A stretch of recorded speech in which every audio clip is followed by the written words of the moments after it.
ఒక స్త్రీ మిక్కిలి విడువగల అచ్చ జంట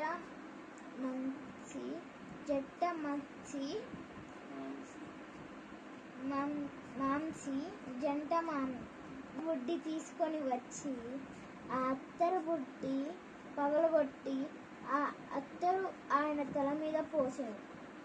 అయితే కొందరు కోపపడి ఈ అత్తరు ఇలాగూ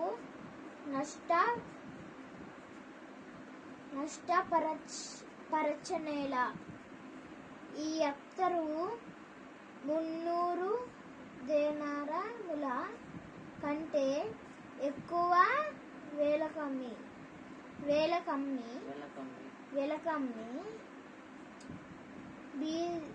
బీదలకియ్యవచ్చునని చెప్పి ఆయనను గూర్చి సణుగుకొనిరి.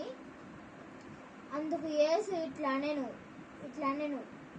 ఈమె జోలికి పోకుడి, ఈమెను ఎందుకు తొందర పెట్టుచున్నారు? ఈమె నా ఎడల మంచి కార్యములు చేసెను.